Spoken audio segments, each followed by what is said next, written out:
अमेरिकी सदर Donald Trump Netanyahu के नक्शे कदम पर चल पड़े। हमास को राजी करने के बजाय अल्टीमेटम दे दिया। कहा हमास के साथ मुआहदा इतवार की शाम 6 बजे तय पाना चाहिए। मुआहदा ना हुआ तो हमास पर कयामत टूट पड़ेगी। मासूम फलस्तीनियों को चाहिए वो गजा के महफूज हिस्सों की तरफ निकल जाएं।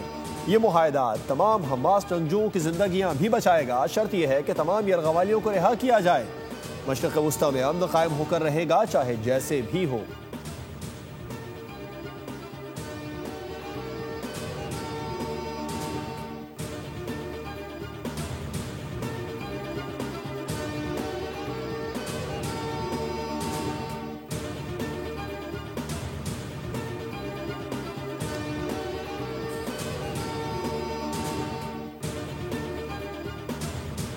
मुल्कों की तरफ जो ड्राफ्ट बना, वो ड्राफ्ट फैसला हुआ कि जी अब इसको दूसरी तरफ एज पर अंडरस्टैंडिंग हम भेज दें कि जी हमारा ये ड्राफ्ट है as a counter draft to you. Tuesday को मैंने ये क्लियर कर दिया कि ये जो 20 पॉइंट जो ट्रंप साहब ने जो पब्लिक किए हैं ये हमारे नहीं हैं। मैंने कहा है कि इसमें कुछ चेंजेस की गई हैं जो हमारा ड्राफ्ट था। मेरे पास सारा रिकॉर्ड मौजूद है। नायब वज़ीर आज़म ने गजा से मुतालिक ड्राफ्ट में तब्दीली का इंकशाफ कर दिया। कौमी असम्बली में खिताब करते हुए कहा अमरीकी सदर ने जिन 20 नुकात का ऐलान किया वो हमारे नहीं, इस ड्राफ्ट में तब्दीली की गई है। कहा 20 नुकात पर 8 मुल्कों के वज़राए ख़ारजा ने मुश्तरका बयान जारी किया। हमारे अक्सर नुकात मान लिए गए। वज़ीर आज़म ने जो ट्वीट की वो डोनाल्ड ट्रंप के ट्वीट के जवाब में की। वज़ीर आज़म को कोई इल्हाम तो नहीं था कि वो 20 नुकात वो नहीं जो 8 ममालिक ने भेजे। सऊदी अरब से दिफाई मुआहदे के बाद कई इस्लामी ममालिक ने पाकिस्तान से दिफाई मुआहदों की ख्वाहिश जाहिर की। इतने मुस्लिम मुल्क मिल गए तो ये एक नया नेटो इत्तेहाद बन जाएगा।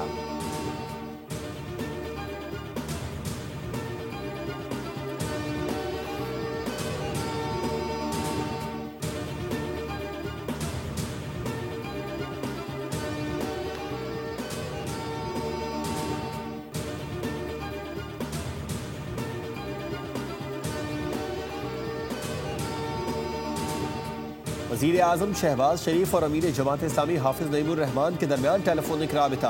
दोनों रहनुमाओं का मशरिक़ वस्ता की सूरत हाल और फ़लस्तीन में जंग बंदी के हवाले से तबादला ख्याल। वज़ीर आज़म ने कहा पाकिस्तान का मसला फ़लस्तीन पर मौक़िफ़ दो टोक और वाज़ेह है। पाकिस्तान ने हमेशा निहत्ते फ़लस्तीनी बहन भाइयों के लिए आवाज़ उठाई। बहुत जल्द ग्लोबल समूद फ्लोटिला से इसराइली हिरासत में लिए गए पाकिस्तानियों को बहिफाजत वतन वापस लाएंगे।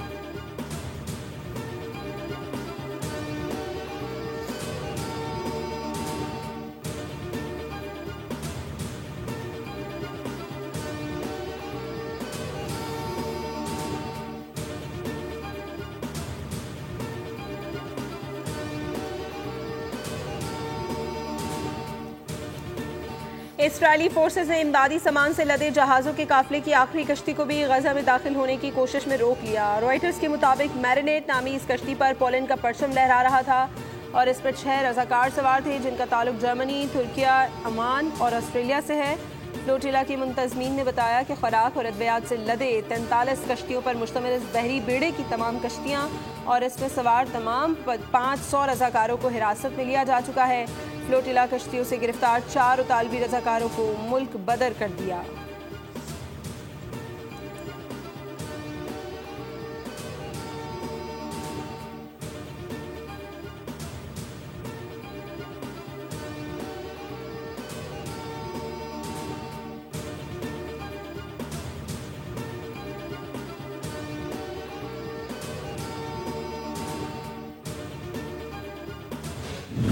ख्वाजा आसिफ साहब एक फरमा रहे हैं, कह रही है कि मैं प्राइम मिनिस्टर की स्पीच राइटर हूँ। उसमें ये नाम नहीं था ये जो फरमा रहे। मैं पूछना चाहता हूँ कि इस किस्म के खातून क्या इतनी संजीदा और सीरियस डेलीगेशन में वो किस तरह गई?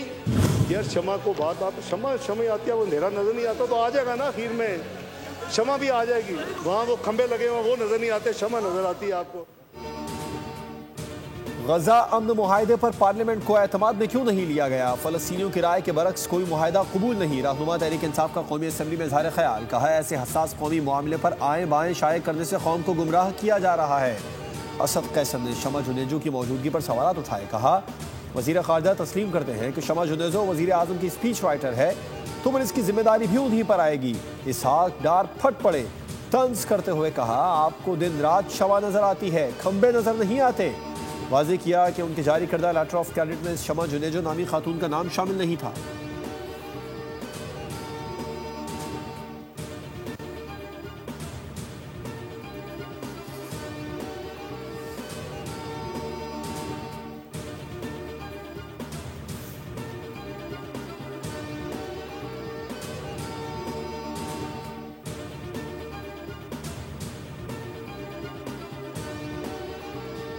खाना और दवा कोई खतरा नहीं। इसराइल ने डॉक्टर्स और रजाकारों को हिरासत में लेकर इंसानियत पर खुला हमला किया है। चेयरमैन बिलावल भुट्टो जरदारी कहते हैं इसराइल ने पाकिस्तान के साबिक सेनेटर मुश्ताक अहमद खान को हिरासत में लेकर बैनुल-अक़वामी क़वानीन की खिलाफ वर्जी की है।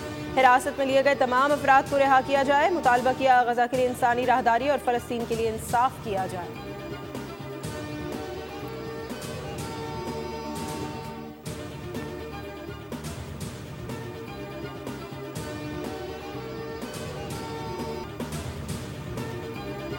नहीं हो सकता।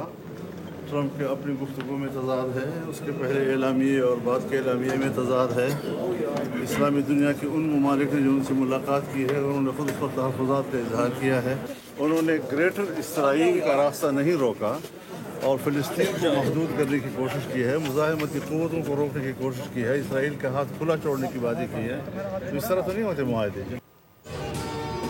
गजा से मुतालिक 20 नुकात पर मौलाना फजलुर रहमान ने तहफ़्फ़ुज़ात जाहिर कर दिए। सरबरा JUI ने कहा मुआहदे में ग्रेटर इसराइल का रास्ता नहीं रोका गया, इसराइल का हाथ खुला छोड़ने और फ़लस्तीन को महकूम करने की कोशिश की गई।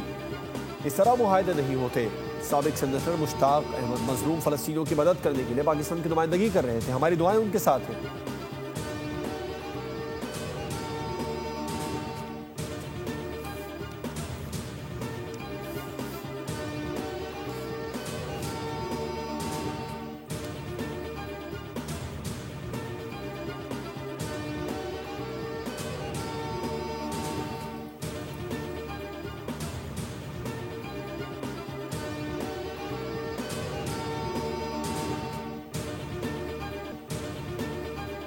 कहा गया कि हम वॉकआउट कर रहे हैं, मरियम नवाज शरीफ माफी मांगे।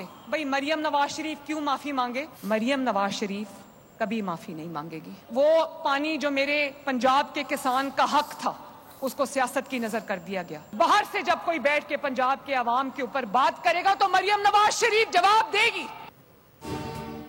वज़ीर आला पंजाब मरियम नवाज ने एक बार फिर मुखालिफिन को आड़े हाथों ले लिया। लाहौर में इलेक्ट्रिक बसों की इफ्तिताही तकरीब से खिताब में कहा पंजाब के अवाम को अकेला नहीं छोड़ सकती, उनके खिलाफ बात करोगे तो जोरदार जवाब मिलेगा। मैं जब अपना पानी कहती हूँ तो उसका मतलब पंजाब का पानी होता है। मरियम नवाज कभी मुआफ़ी नहीं मांगेगी। मुआफ़ी तो उन्हें मांगनी चाहिए जिन्होंने पंजाब में इमदाद की फराहमी के दौरान हम पर तनकीद की। मुझे कहा जा रहा था कि आलमी इदारों से मदद क्यों नहीं मांगी। जब आवाम की खिदमत की नीयत हो तो किसी के आगे हाथ फैलाने की जरूरत नहीं पड़ती।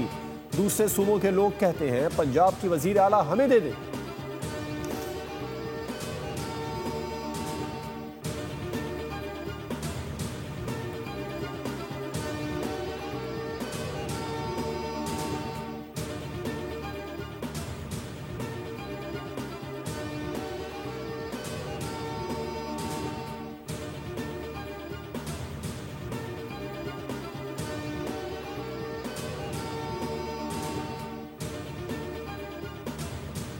नहीं बन सकते ओके जब तक के इस मसले को हल न किया जाए। सो हम आज वॉकआउट कर रहे हैं। सप्लीमेंट्री करें जी असद कैसर साहब, सप्लीमेंट्री। पाकिस्तान पीपल्स पार्टी का वज़ीर आला पंजाब मरियम नवाज के बयानात के खिलाफ कौमी असम्बली से वॉकआउट। पीपल्स पार्टी के रहनुमा नवीद कमर का कहना था कि हम ऐवान से बतौर एहतजाज वॉकआउट करते हैं। ऑन ग्राउंड हालात जूं के तू हैं और कोई तब्दीली नहीं आई। हम इस वक्त तक इस ऐवान का हिस्सा नहीं बन सकते जब तक हालात तब्दील नहीं होते। बादजा हुकूमती अरकान पीपल्स पार्टी के रहनुमाओं को मनाकर वापस कौमी असम्बली इजलास में ले आए। सहाफ़ियों की जानिब से भी गुज़श्ता रोज़ इस्लामाबाद प्रेस क्लब में पुलिस की जानिब से तशद्दुद और तोड़ फोड़ की मजम्मत की गई और प्रेस गैलरी से वॉकआउट किया गया।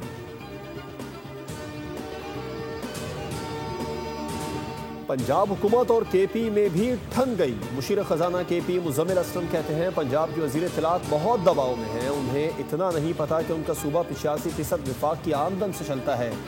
पंजाब वाकई तरक्की याफ्ता सूबा होता तो उल्टा विफाक को आप फंड देते। अज़मा बुखारी ने रद्द-ए-अमल में कहा कि जिसको देखो वो मुंह उठाकर पंजाब पर उंगली उठाने आ जाता है। अपने सूबों की खबर नहीं। दहशतगर्दी, करप्शन, लाकानूनियत और बैड गवर्नेंस रोजाना दरवाजे पर दस्तक देती है। आपके वजीर आला हर महीने विफाक को फंड्स के लिए खत लिखते हैं और आप यहाँ शेख चिल्ली की तरह शेखियां बिखेर रहे हैं।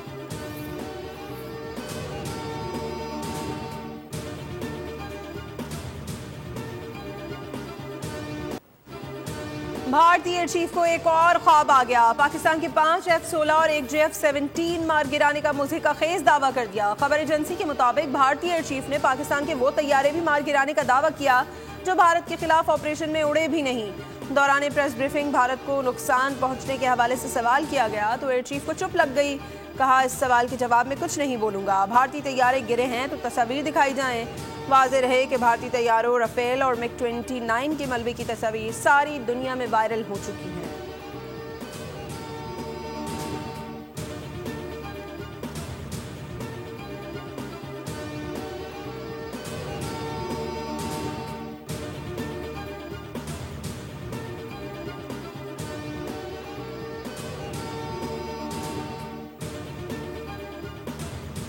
बहरे अरब में मौजूद सिस्टम के शदीद समुद्री तूफान शक्ति में तब्दील होने का इम्कान।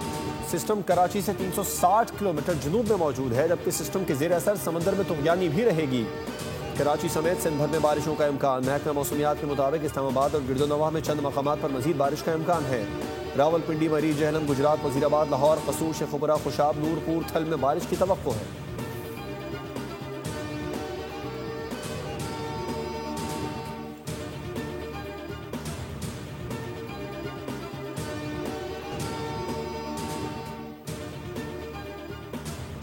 जस्टिस तारिक जहांगीरी की डिग्री मनसूख का कराची यूनिवर्सिटी का फैसला मुअत्तल। सिंध हाई कोर्ट में इस्लामाबाद हाई कोर्ट के जस्टिस तारिक महमूद जहांगीरी की डिग्री मनसूख के खिलाफ दरख्वास्त पर समाअत हुई। रजिस्ट्रार जामिया कराची प्रोफेसर इमरान सिद्दीकी अदालत में पेश हुए। दौरान समाअत रजिस्ट्रार जामिया कराची ने अदालत को बताया कि हमें परसों नोटिस मिला, जवाब के लिए मोहलत दी जाए। इस पर जस्टिस इकबाल कलहोरो ने पूछा कि जवाब के लिए आपको कितना वक्त चाहिए? आपको मोहलत देते हैं, लेकिन अगर इस दौरान दरख्वास्त गुजार के खिलाफ कोई कार्रवाई हो गई तो क्या होगा? बैरिस्टर सलाहुद्दीन ने कहा, फरीकैन को जवाब के लिए मोहलत दे दें, लेकिन तब तक ऑर्डर मुअत्तल कर दें।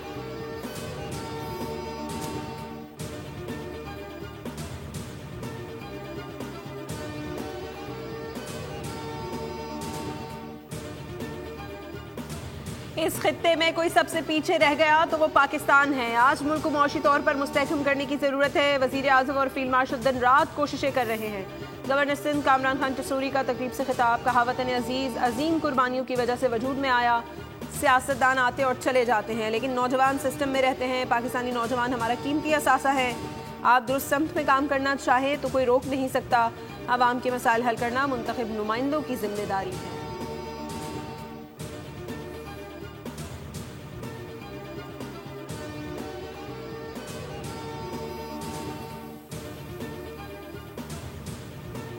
हो गया कि इसमें सड़क नहीं है, बाकी सब कुछ है, गटर भी है, लेकिन पता नहीं बना रहे हैं। क्या मसला है? आवाम को इतना तकलीफ है। अभी देख, ये गाड़ी आपके सामने है। यूनिवर्सिटी रोड पर गढ़ों और खुले गटरों ने सफर को अजियतनाक बना दिया। शहरी कहते हैं मिट्टी, गर्द और गंदे पानी ने रास्ते को दलदल बना दिया है। बड़ी गाड़ियां आए दिन गढ़ों में धंस जाती हैं, जबकि तलबा को तालीमी इदारों तक पहुंचना भी किसी इम्तिहान से कम नहीं।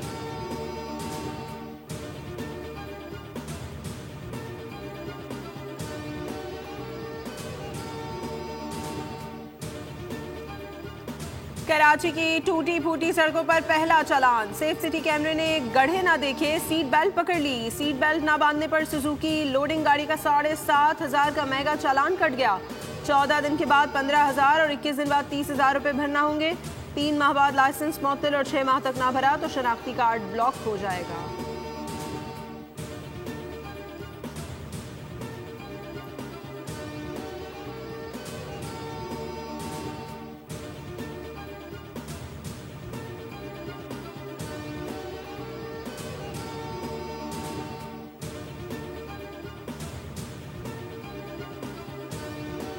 सना मीर की जानिब से आज़ाद कश्मीर की क्रिकेटर का तारुफ कराने पर भारत भड़क उठा। विमेन वर्ल्ड कप में बांग्लादेश और पाकिस्तान के मैच के दौरान कमेंटेटर सना मीर ने कहा था कि पाकिस्तानी टीम में शामिल नतालिया परवेज का ताल्लुक आज़ाद कश्मीर से है। सना मीर के इन अल्फाज के खिलाफ भारत में नफरत अंगेज मुहिम शुरू कर दी गई। जिस पर सना मीर का मौक़िफ़ सामने आ गया। सोशल मीडिया पर जारी पैगाम में कहा, बतौर कमेंटेटर ये हमारे काम का हिस्सा है, बताना पड़ता है खिलाड़ी कहाँ से ताल्लुक़ रखते हैं। अफसोस है कि ऐसे मामलात को बढ़ा चढ़ा कर पेश किया जाता है।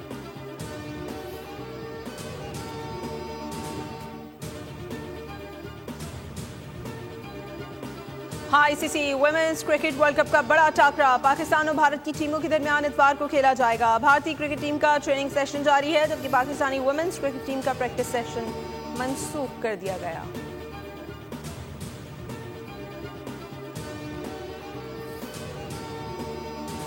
और पाकिस्तान फिल्म इंडस्ट्री के नामवर गुलकार मसूद राना को बिछड़े 30 बरस बीत गए। 50 की दहाई में रेडियो पाकिस्तान हैदराबाद से फनी सफर का आगाज किया। सैकड़ों सदाबहार नगमे गाए। 3 अशरों तक पाकिस्तान की फिल्मी मौसीकी पर राज किया। उन्हें पाकिस्तानी रफ़ी होने का एजाज़ भी दिया गया। बेमिसाल फनकार 4 अक्टूबर 1995 को आर्ज़ क़ल्ब में मुब्तला होने के बाइस अपने खालिक़ हक़ीक़ी से जा मिले।